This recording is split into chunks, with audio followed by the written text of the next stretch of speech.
오늘 본문에 의지해서요, 오늘 종려주일에 관한 본문 내용입니다.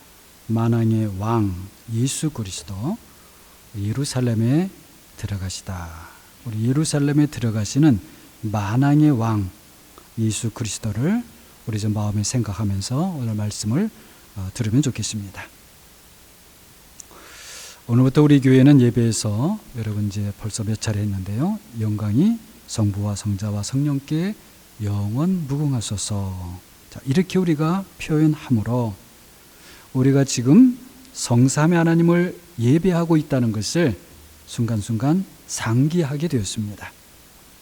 물론 우리는 이제까지 계속해서 하나님을 예배해 왔고요, 그리고 또 성부와 성자와 성령에 대한 찬양도 불러왔습니다. 그렇기 때문에 성삼위 하나님의 이름을 예배해서 몇 차례 더 부른다고 무엇이 크게 달라지는 것은 아니고요, 또 우리가 이전과 다른 그런 예배를 드린 것이 결코 아닙니다.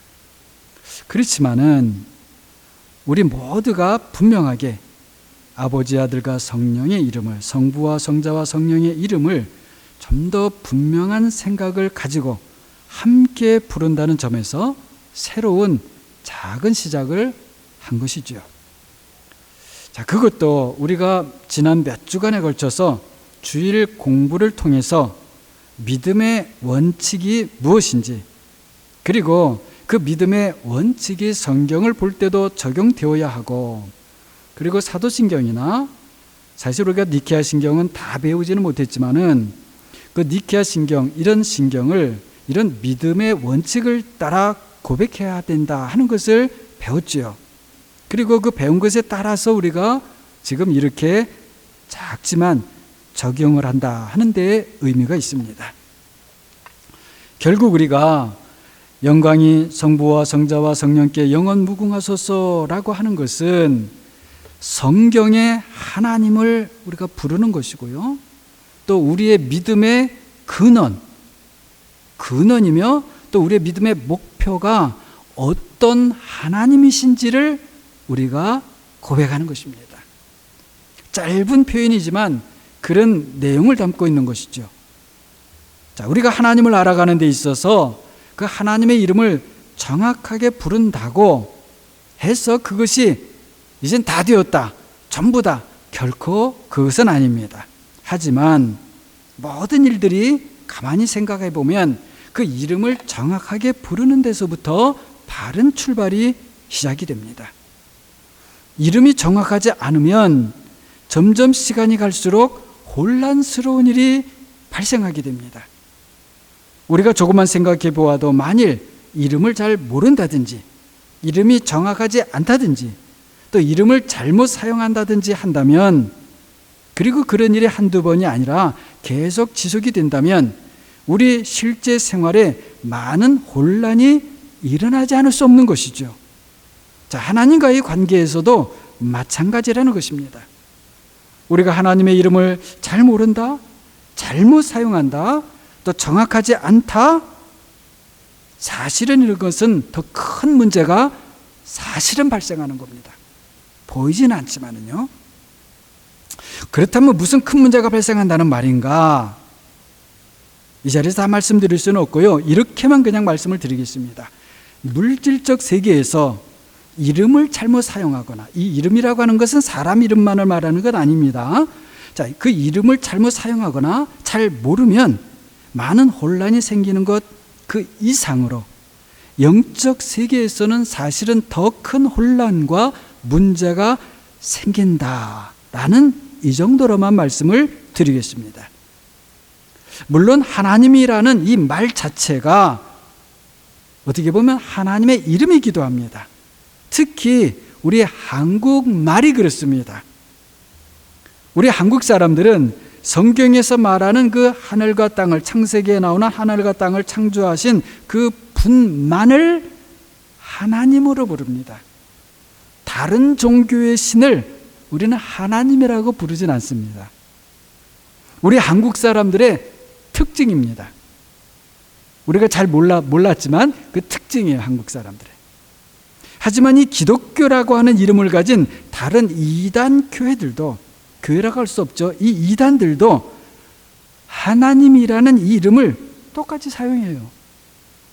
그들이 말하는 하나님과 그리고 바른 믿음을 가진 사람들이 말하는 하나님 똑같이 부르게 될 때 어떻게 구분할 수 있겠나요?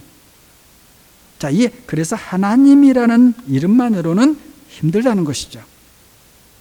또 다른 측면에서 보게 되면요, 일반 세상 사람들에게도 하나님 곧 신, 절대자에 대한 그런 개념이 있죠. 자, 영어로 한번 예를 들게 되면요, 영어에 하나님은 God입니다. God. 그런데 다른 신들도 뭐예요? God이에요. 그래서 이슬람에서도요, God입니다. 그 외에 다른 종교에서도요, 영어로 하면 다 뭐냐면 God이에요. God. 자, 그래서 영어를 사용하는 사람들도 바른 믿음에 서기 위해서는요, God the Father, God the Son, Jesus Christ, God the Holy Spirit, 정확하게 하나님의 이름을 부르고 사용해야 하는 것입니다.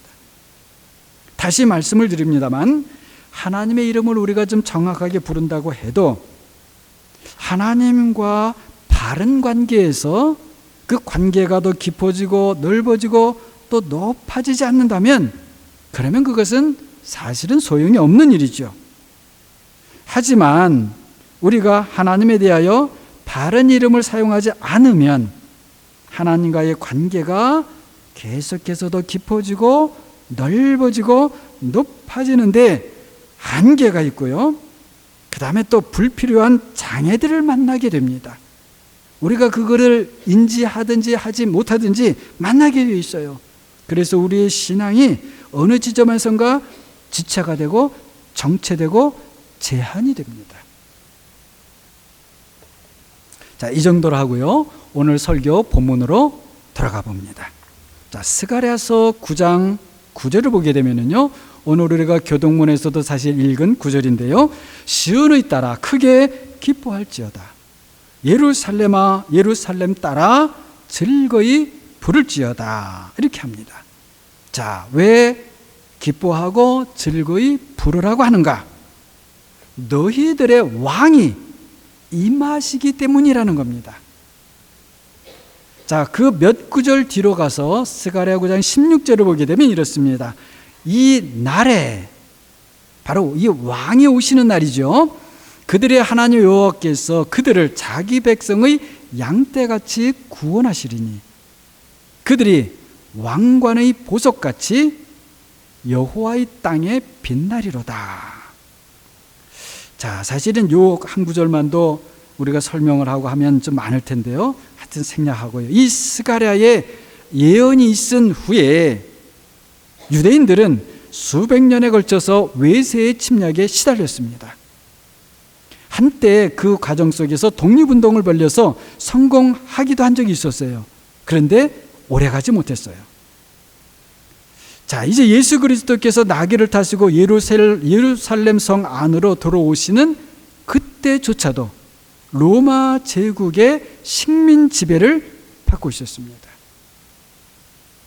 이런 유대민족의 역사 속, 말하자면 슬픈 역사 속에서 스가랴 선지자와 같은 선지자들의 이런 예언, 왕이 오시리라 또는 메시아가 오실 것이다, 이런 예언처럼 유대인들을 구원하러 오시는 이 메시아 왕에 대한 열망이 컸다고 하는 것은 그 유대인들의 역사의 그 과정을 보게 되면 자연스러운 현상이었을 거예요. 자, 그런 유대인들의 분위기 가운데에서 구약 예언의 말씀대로 하나님의 아들께서 그 땅에 오신 겁니다. 그리고 오늘 본문에 나오는 것처럼 예수 그리스도께서 이제 나귀를 타시잖아요. 그렇게 나귀를 타실 때가 되면 이미 상당한 시간이 지나고 그러지 않았겠습니까? 그 적지 않은 유대인들이 예수님에 대해서 경험을 했어요. 그리고 소문을 통해서라도 예수가 어떤 분이다에 알만한 시간이 어느 정도 흘렀습니다. 자, 이런 가운데에 오늘 설교 본문 28절을 보게 되면요, 예수께서 이 말씀을 하시고 예루살렘을 향하여 앞서서 가시더라. 그렇게 말씀하죠. 자, 예루살렘을 향하여 앞서서 가신다. 자, 이 말씀을 우리가 좀 주목해 볼 필요가 있는데요. 그냥 예루살렘을 가시는 게 아니고 그 예루살렘을 향해서 어떤 적극적인 마음의 자세를 보이시면서 향하여서 가시는 그런 모습입니다. 그리고 이어지는 29절을 보게 되면 실제로 예루살렘이 가까워졌을 그때에 제자 2명을 보내시면서 어디를 가면 나귀가 있을 테니, 물론 나귀 새끼입니다. 그냥 제가 나귀라고 할게요. 혹시 욕으로 들으실 분이 혹시 계실지 몰라서 나귀라고 합니다. 나귀가 있을 테니 끌고 오라고 하세요. 자, 예수 그리스도께서는 자신이 만왕의 왕으로서 이제 나귀를 타야 할 때가 왔다는 것을 아시는 것 같아요. 사실은 아시는 것이죠. 자, 그런데요, 이 설교 본문 앞에 28절부터 우리가 보았는데요, 11절 말씀을 보게 되면 이런 내용이 있습니다. 자, 그들이 이제 예수님의 여러 가지 말씀을 듣습니다. 그래서 그들이 이 말씀을 듣고 있을 때에 비유를 더하여 말씀하시니, 자, 이는 자기가 예루살렘에 가까이 오셨고, 그런데 그들은, 제자들입니다, 하나님의 나라가 당장에 나타날 줄로 생각함이더라. 자, 이 말씀도 가만히 살펴보게 되면 우리가 정확하게 무슨 일인지는 모르겠지만 무엇인가 중요한 큰 어떤 일이 벌어질 것 같다, 벌어지고 있다, 그런 분위기예요. 자, 전체적으로 분위기는 심상치가 않은데요, 여기에서 우리가 한 걸음 더 들어가 살펴보면 그 예수님과 제자들의 생각이 달라요. 제자들은 무엇인가 지금 큰 일이 벌어질 것 같고 막 해서 자신들이 막연하게나마 생각하고 있던 그 어떤 하나님의 나라가 야, 당장에 나타날 것 같다, 이런 생각이었고요. 예수님은 자신이 예루살렘으로 가시는 일을 계속해서 생각하고 계시는 것 같다는 겁니다. 자, 그렇다면 예수 그리스도께서 예루살렘을 향하여 앞서서 가신다, 또 가까이 오셨다. 예루살렘이라는 것이 도대체 어떤 의미가 있는 것일까요? 자, 전에도요, 예수님께서는 예루살렘에 오신 적이 있으세요. 그런데 이번에는 무엇이 다른가 하는 거예요. 무엇이 다른가? 자, 누가복음 9장을 가봅니다. 누가복음 9장을 가면 오늘 성경을 좀 왔다 갔다 이렇게 많이 합니다. 우리가 정신을 좀 바짝 차려야 될 것 같아요. 9장을 보면 그 예수 그리스도께서 영광의 몸으로 변형이 되셨던 사건이 나옵니다. 우리가 잘 아는 놀라운 사건이죠. 함께 따라갔던 3명의 제자들은 놀래서 뒤로 쓰러지죠. 당연합니다. 자, 그런데 그때 모세와 엘리야가 나타나서 그 예수님과 이야기를 하는데 9장 31절을 보게 되면 그때 무슨 이야기를 나누었는지가 나옵니다. 그때 모세와 엘리야가 영광 중에 나타나서 장차 예수께서 예루살렘에서 별세하실 것을 말할세, 이렇게 나와요. 자, 우리가 사용하는 개역 개정, 우리가 사용하는 성경이죠. 거기는 별세하실 것으로 번역을 했어요. 별세, 좀 사실은 표현이 애매한데요, 죽으실 것으로 그렇게 보면 되겠죠. 그런데 우리 개역 개정 번역에는 빠졌는데 표준세 번역, 다른 한글 번역 성경을 보게 되면 특히 표준세 번역에 자, 예수께서 예루살렘에서 이루실 일, 곧 그의 죽으심에 대하여 말하고 있었다, 변화산에서요. 모세와 엘리야가 그렇게 번역을 합니다. 자, 예루살렘에서 이루실 일이 있다는 거예요. 예수 그리스도께서. 그리고 그것은 그분의 죽으심이라고 한단 말이죠. 자, 그런데 한글 번역에서 그의 죽으심을 그럼 영어 번역은 어떻게 했는가? 궁금하시죠? 영어 번역은 대체로 영어대로 그냥 하게 되면요, His departure 이렇게 영어는 번역을 해요. 자, departure 하게 되면 우리가 공항이 생각나죠? 공항에 가면 arrival이 있고 departure가 있습니다. departure 하게 되면 떠나간다 그런 표현이죠. 근데 영어 번역은 His departure 이렇게 번역을 해요. 이 번역이 사실은 좀 더 맞는 번역이에요. 그래서 아마도 우리가 사용하는 개역개정은 별세하실 것, 그냥 죽음이라고 하지 아니하고 별세하실 것 이렇게 번역을 한 것 같아요. 그런데 사실은요, 이것도 정확하지는 않아요. 제가 너무 궁금해가지고 헬라어 원어 성경을 찾아봤어요. 그랬더니 거기에서는 이 departure, 그의 죽으심, 별세하실 것이 뭐냐면 엑소더스예요. 엑소더스.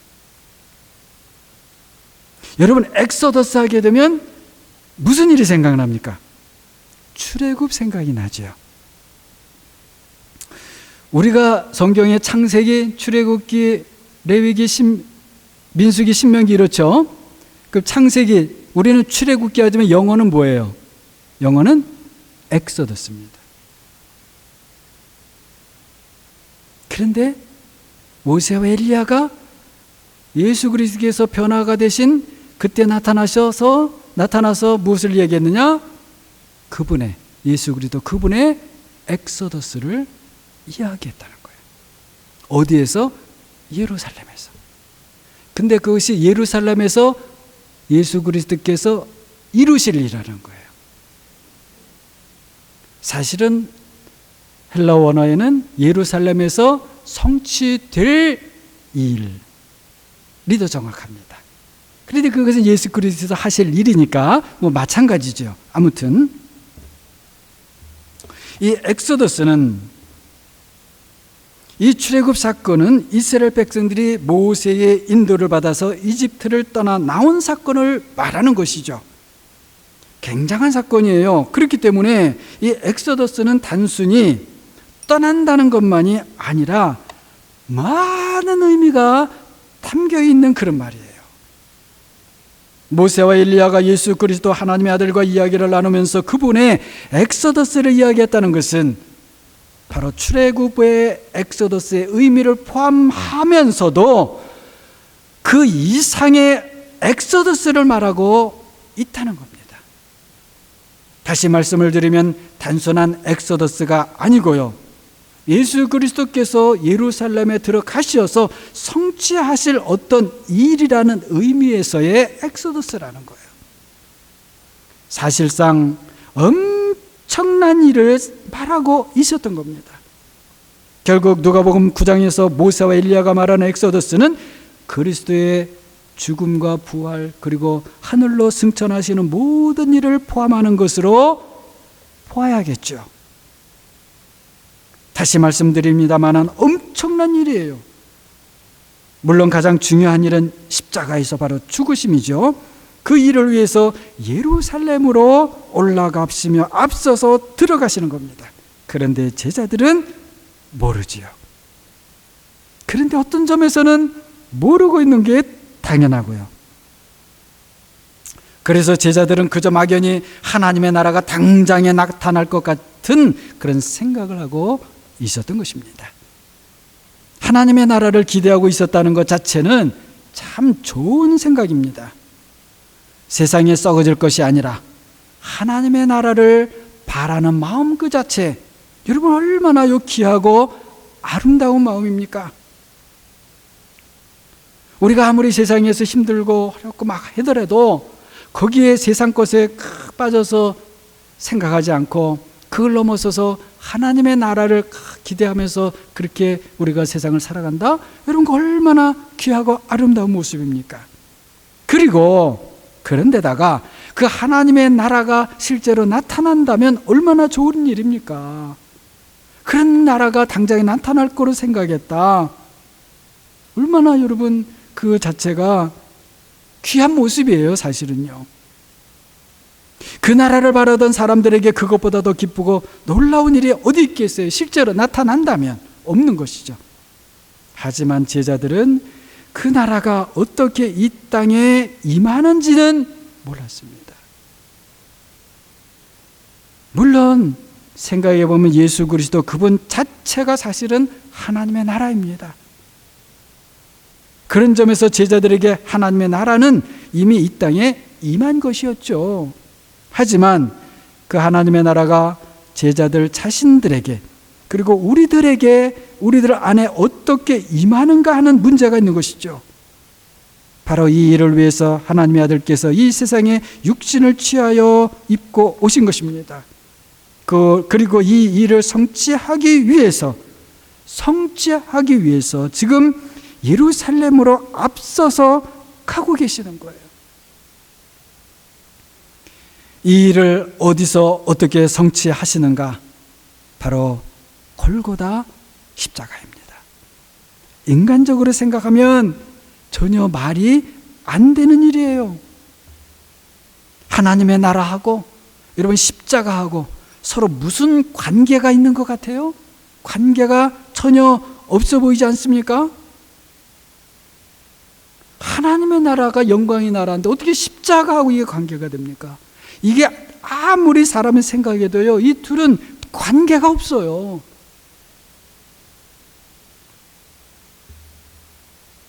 믿는 우리가 보기에도 처음에는 그렇게 보입니다.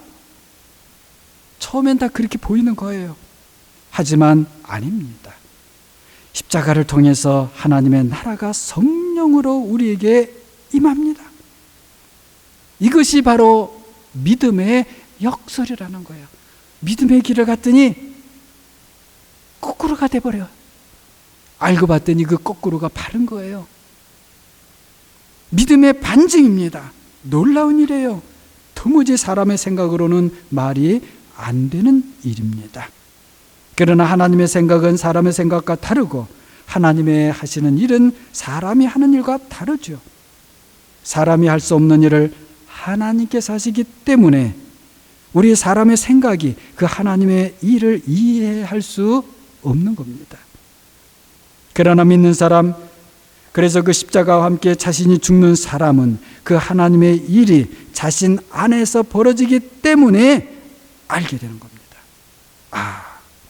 십자가가 아니고서는 우리에게 하나님의 나라가 올 수 없었구나. 십자가가 아니고서는 나의 옛사람이 죽을 수도 없고 내가 하나님의 생명을 받을 수가 없구나. 알게 됩니다. 그래서 십자가를 사랑하게 됩니다. 그리고 십자가를 자랑하게 됩니다. 세상의 어떤 것보다도 십자가가 귀하게 보이고 십자가를 기쁨으로 지고 살아가게 됩니다. 그것이 믿는 사람이 사는 길이기 때문입니다. 십자가 없는 그리스도는 가짜 그리스도입니다. 우리가 주일 공부 시간에 잠깐 다루었습니다만 2세기에 영지주의자들이 그랬습니다.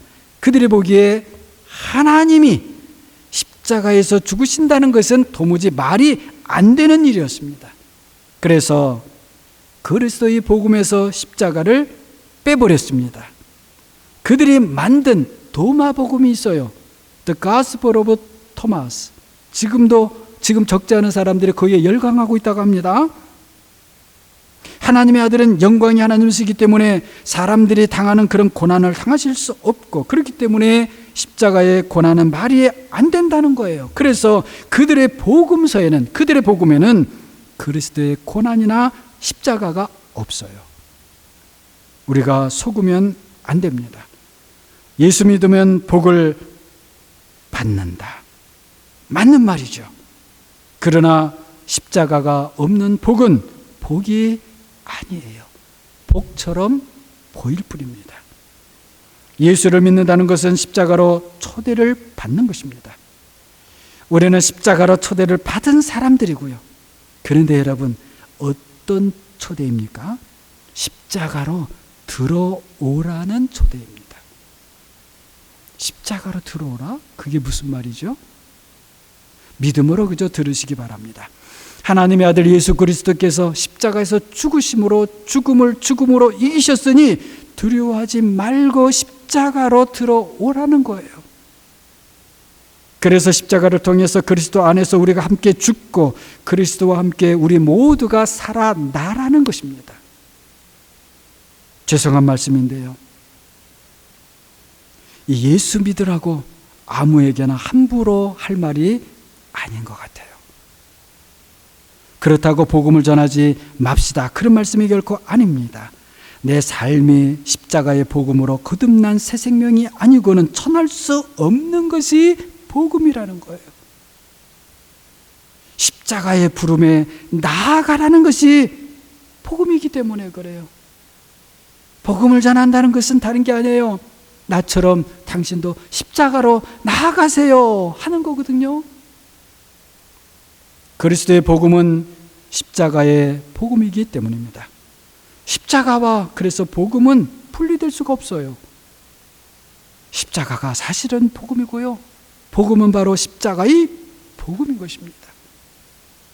말씀드린 것처럼 십자가를 통해서 임하는 나라, 그 나라가 바로 하나님의 나라입니다. 십자가 없이는 볼 수 없는 나라, 갈 수 없는 나라, 임할 수 없는 나라가 바로 하나님의 나라인 것이죠. 놀라운 역설이고 기가 막힌 믿음의 반증입니다. 십자가에서 이 일을 성취하시기 위해서 예수 그리스도께서 예루살렘으로 들어가시는 겁니다. 그 당시 힘없는 보통 사람들에게는 막연하게나마 오실 메시아를 통해서 구원을 받는 나라가 온다는 희망이 있었다고 했지요. 그런 희망이 있었어요. 그리고 그 메시아가 바로 자신들 앞에서 나귀를 타고 가시는 그 예수님이기를 기대했습니다. 사실은 그 사람들의 기대가 맞습니다. 그분이 바로 그분이었습니다. 물론 그 사람들이 생각하는 메시아 그 이상의 메시아였지만은요, 37절을 보면 제자의 온 무리가 하나님을 찬양했다고 기록합니다. 12명의 제자들만이 아니었던 것이죠. 메시아를 마음으로 기다리던 사람들, 그리고 예수님을 통해서 그 메시아를 단편적으로 보았던 사람들, 그리고 마음으로 예수님을 따랐던 사람들이 기뻐하며 큰 소리로 하나님을 찬양했습니다. 그래서 38절은 이렇습니다. 찬송하리로다 주의 이름으로 오시는 왕이요, 하늘에는 평화요, 가장 높은 곳에는 영광이로다. 여러분, 좀 어디가 우리가 좀 익숙한 찬양 같지 않습니까? 자, 아기 예수께서 탄생하실 때 수많은 천군 그리고 천사가 하나님을 찬송하며 부르던 그 찬양하고 비슷해요. 지극히 높은 곳에서는 하나님께 영광이요, 땅에서는 기뻐하시는 사람들 중에 평화로다.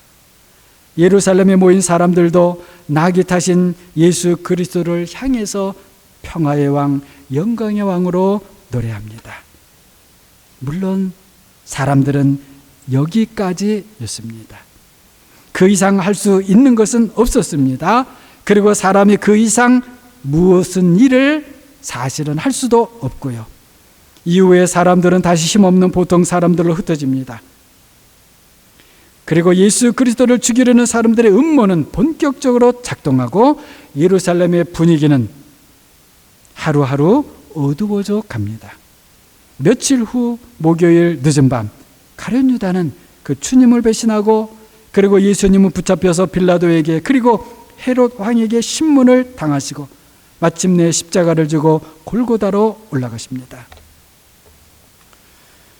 유대 지도자들에게 선동당한 유대인들은 저 예수를 십자가에 못 박으라고 소리쳤고, 로마 총독 빌라도는 예수님을 십자가에 못 박으라고 군인들에게 내주었습니다. 그리고 그 예수님에게 십자가를 지웁니다. 하지만 하나님의 아들 예수 그리스도는 이 시간을 위해서 예루살렘에 들어오신 것이었습니다. 빌라도는 자신이 예수님을 살릴 수도 있고 죽일 수도 있는 권세가 있다고 그 예수님 앞에서 소리쳤지만, 사실은 하나님의 아들께서는 로마 제국의 황제조차 살릴 수도 죽일 수도 있는 권세가 있는 그런 분이었습니다. 빌라도는 예수님에게 십자가의 형을 선언했지만, 하나님의 아들은 오히려 친히 십자가를 찌고 골고다로 올라가신 거예요. 군인들은 손으로 그리고 채찍으로 그 예수님을 때려 몸에 상처를 냈지만, 그 하나님의 아들의 상처는 우리의 죄의 상처를 낫게 하는 치료약이 되었습니다. 유대인들은 아무것도 모른 채 예수님을 향하여서 십자가에서 내려오라고 조롱했지만, 예수님은 십자가에서 자신의 죽음으로 우리의 죽음을 정복하고 이기셨던 겁니다. 우리를 위해 십자가를 지신 주님을 우리 좀 찬양합시다. 그 주님을 찬양합시다. 하나님의 아들이 우리를 위해서 십자가를 지지 않으셨다면 우리는 여전히 죄 가운데서 구원을 소망하면서 기다리고 있었어야 했을 겁니다. 하지만 하나님의 아들이 우리를 위해서 십자가를 지심으로 우리가 죄의 권세에서 누임을 받았고, 죽음의 권세가 더 이상 우리를 두렵게 할 수 없게 되었습니다. 아직도 죽음의 권세 앞에 두려워하고 계시다면 아니에요. 이제는 그러지 마세요. 괜찮아요. 사탄 마귀는 우리를 자신의 종으로 만들던 죄와 사망의 무기를 빼앗기게 돼버린 거예요. 그리스도 안에서 죄와 죽음은 그래서 더 이상 우리와 상관이 없게 되었습니다. 우리가 전에 알지 못하던 때에 어둠 속에서 하던 일을 벗어버리게 되었습니다. 또다시 그리스도를 알지 못하던 때로 돌아간다고 하는 것은 개가 자신이 토한 것을 다시 먹는 것과 같고요. 우리가 상상만 해도 얼마나 역겹습니까? 또다시 분별 없는 짐승이 보석을 알지 못하고 그저 막으로 짓밟으며 더럽히는 것과 같은 거예요. 우리에게는 이제는 그리스도만이 하나님의 능력이요 하나님의 지혜입니다. 그분 안에서 우리 모두는 보석이며 보물입니다. 우리가 세상에서 무엇을 더 가졌기 때문에 아니고요, 이 세상에서 남이 없는 지식이나 기술을 더 가졌기 때문도 아닙니다.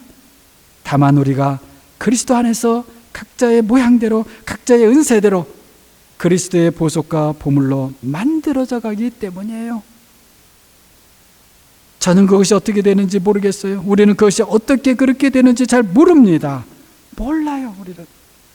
다만 하나님의 아들 예수 그리스도, 우리를 위해 예루살렘에 들어가시고 우리를 위해 십자가를 지신 그분을 믿을 뿐입니다. 그리고 다만 우리는 하나님의 아들은 우리를 그리스도 안에서 보석과 보물로 만드시기 위해서 그리스도가 되셨고, 그리고 세상에 있는 우리에게 오셨다는 것을 믿을 뿐입니다. 우리가 찬송가를 보면요, 439장 십자가로 가까이, 그런 찬양이 있어요. 제가 설교를 준비하면서 갑자기 이 찬양 생각이 나더라고요. 십자가로 가까이 나를 이끄시고 거기 열린 보혈로 정케하옵소서. 십자가로 가까이 나를 이끄시고 거기 흘린 보혈로 정케하옵소서. 우리 한번 다 같이 해볼까요? 십자가로 가까이 나를 이끄시고 거기 흘린 보혈로 정케하옵소서. 십자가 십자가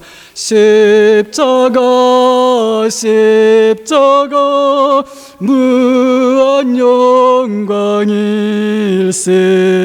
요단강을 건너는 영원한 시간네.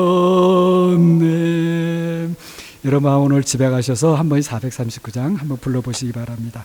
한 가지 제가 이 찬송가를 하면서 아쉬운 것은 후렴 마지막에 요단강을 건넌 후 영원한 시 없네. 여러분 요단강을 건너기 전 지금도 우리 영원한 안식을 얻고 있는 줄로 믿습니다. 그 믿음을 가지고 이 마지막 후렴구도 한번 그렇게 부르시면 좋을 것 같아요. 예루살렘에 있던 모든 사람들이 예수 그리스도의 죽음을 보았습니다. 오늘날 대부분의 많은 사람들도 예수 그리스도께서 과거 2000년 전에 골고다 십자가에서 죽었다는 사실을, 그런 소식을 듣습니다. 그러나 안타까운 것은 모든 사람들이 그 그리스도의 죽음의 은혜를 받지는 못한다는 것입니다. 믿는 자들만이 그 그리스도의 죽음, 곧 십자가의 은혜를 받습니다. 그 은혜는 죄의 권세를 이긴 보혈의 능력이고 죽음의 권세를 정복한 새 생명의 능력입니다. 참 신기한 일이죠. 광야에서 이스라엘 백성들이 뱀에 물려 죽게 되었는데 장대를 세우고, 물론 세우기 전이죠, 거기에 뱀의 형상을 만든 장대를 만들고 거기에 달고 장대를 세웠는데 그 장대에 달린 뱀의 형상을 한 놋뱀을 바라보니 다 고침을 받았어요. 신기한 일이죠. 그러나 그것보다도 더 신기한 일이 여기 있어요. 십자가에 달리신 예수 그리스도를 믿음으로 바라보면 내 안의 죄가 눅눅듯 사라지고 새 생명의 은혜를 받습니다. 이것을 사람들의 생각으로 어떻게 설명해낼 수 있겠습니까? 그래서 우리는 믿을 뿐입니다. 그런데요, 믿는 자는 깨닫게 됩니다. 그리고 마침내 이해하게 됩니다. 사람들이 어둠에 익숙해져 있어서 하나님의 빛을 볼 수 없었던 것이구나를 알게 됩니다. 그렇지만은요, 그렇게 모름에 있는 사람들, 어둠 속에 있는 사람들, 아직도 무지 가운데 있는 사람들을 책망하거나 저주하지 않습니다. 결코 그렇게 하지 않습니다. 왜냐하면 우리도 전에는 그랬기 때문입니다. 우리가 믿게 된 것도 사실은요, 다른 분들의 기도가 있었기 때문이었고요, 그리고 성령 하나님의 역사가 있었기 때문이었습니다. 그래서 우리도 믿지 않는 사람들, 아직도 어둠에 있는 사람들, 아직도 무지 가운데 있는 사람들, 여전히 믿지 못하겠다고 하는 사람들을 위해서 기도합니다. 성령 하나님께서 우리들에게처럼 다른 사람에게도 역사해 주실 것을 기도하는 것입니다. 사랑하는 여러분, 사람들이 예루살렘에 올라가시는 하나님의 아들 예수 그리스도를 찬양하며 영접했습니다. 우리는 우리의 마음의 문을 열고 그 주님을 만왕의 왕을 영접합시다. 주님께서 예루살렘에 들어 올라가신 것처럼 우리의 마음에도 들어오시도록 우리의 마음의 문을 주님께 열고 주님을 맞이합시다. 그리고 세상이 우리에게 주는 모욕이 있고 나의 생활 속에서 상처가 있고 아픔이 있다 할지라도 그 주님과 함께, 그리고 주님 뒤에서 골고다로 올라갑시다. 그리고 믿음으로 주님의 십자가를 바라봅시다. 주님의 십자가를 바라보는 사랑하는 여러분에게 그 십자가의 은혜와 사랑이, 생명의 능력이 충만하시기를 주님의 이름으로 간절히 축원합니다. 기도합니다.